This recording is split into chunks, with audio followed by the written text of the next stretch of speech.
Friends, मैं पुष्पा यादव स्वागत करती हूँ आपका हिंदी सारथी यूट्यूब चैनल पे। आज मैं आपके लिए लेके आई हूँ फसल कविता। इसकी जो पिछली कविता थी पार्ट 6 की ही यह दंत एक मुस्कान में करवा चुकी हूँ आप लोगों को। आज करते हैं फसल। फसल शब्द सुनते ही हमारे आंखों के सामने आ जाते हैं हरे भरे खेत। तो कवि का भी यही उद्देश्य है कि फसल की महत्ता हम लोगों को बताए, हम पाठकों को बताए कि फसल की कितनी बड़ी फसल का कितना बड़ा महत्व होता है। और ये जो फसल होती है उसको उगाने के लिए जो किसान है वो कितनी मेहनत करता है और तभी वो जाकर जो फसल उसको प्राप्त होती है। तो चलिए देखते हैं। एक के नहीं, दो के नहीं, ढेर सारी नदियों के पानी का जादू।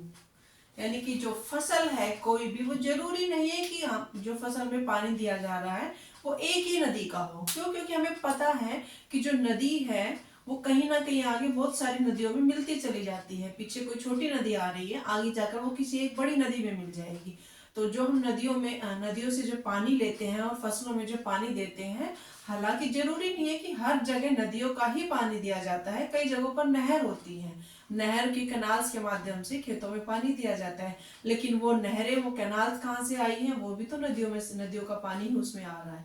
तो ये जो फसल है वो एक नदी के पानी का जादू नहीं है। एक नदी में पता नहीं कितनी जलधाराएं मिलती हैं, तब जो है फसल तैयार होती है। और इस तरह से पानी के माध्यम से कवि कह रहा है कि एक के नहीं, दो के नहीं, ढेर सारी नदियों के पानी का जादू है। एक के नहीं, दो के नहीं, लाख लाख कोटि कोटि हाथों के स्पर्श की गरिमा। यानी कि जो फसल उगाई जा रही है वो सिर्फ किसान की तो सबसे ज्यादा मेहनत होती है, लेकिन वो सिर्फ उसी का स्पर्श नहीं है, उसी की मेहनत नहीं है।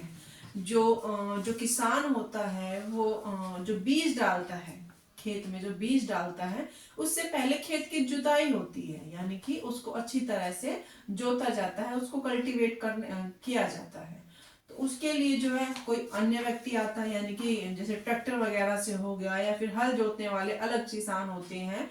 और इस तरह से कवि जो है ये महत्व बताना चाहता है कि न जाने कितने ही लोगों के हाथों का स्पर्श है। लाख लाख कोटि कोटि कोटि यानी कि करोड़।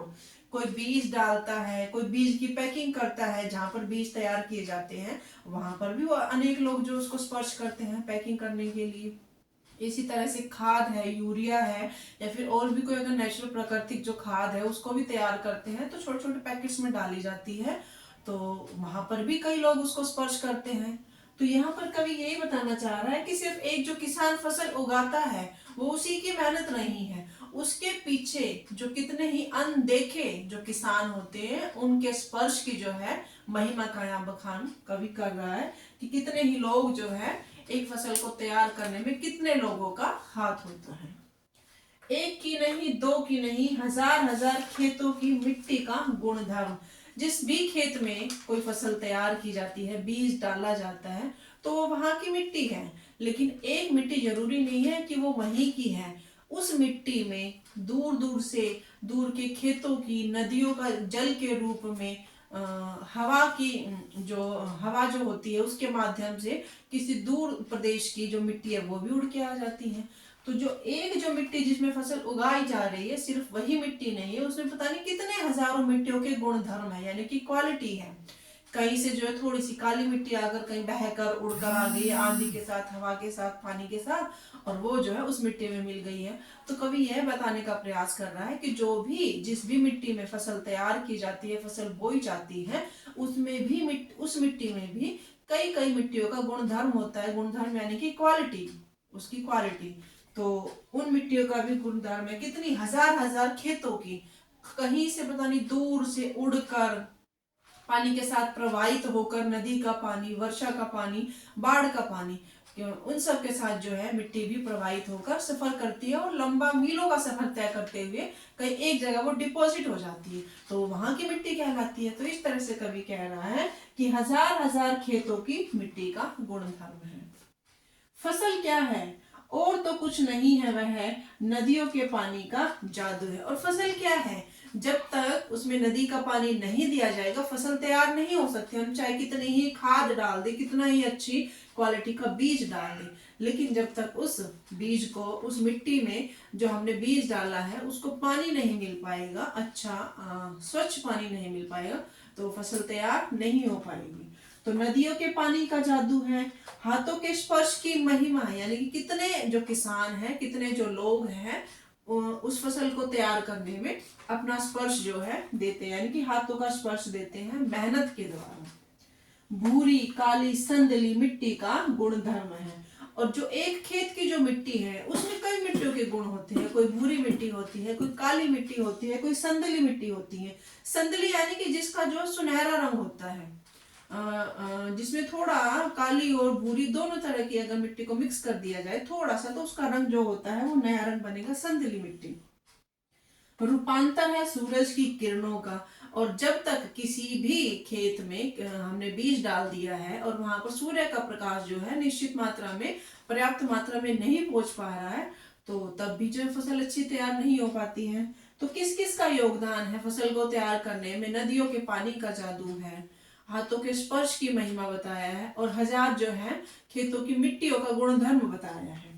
और अंत में क्या बताया कवि ने? सूरज का भी यहाँ महत्व बता दिया है कि हम जो है सूरज की किरणों के बिना किसी भी फसल को तैयार नहीं कर पाते हैं।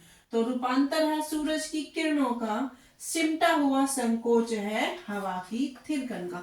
और जब सूर्य का प्रकाश मिलता है तो उसके साथ साथ जो हमें नेचुरल रूप से, प्राकृतिक रूप जो हमारे पर्यावरण में जो हवा प्रवाहित होती रहती है उन सब की भी, उसकी भी आवश्यकता होती है। तो ये जो फसल है, ये फसल क्या है? ये नदियों के पानी का जादू है, हाथों के स्पर्श की महिमा है, और सब तरह की मिट्टियों के गुणधर्म का मिला जुला प्रभाव है।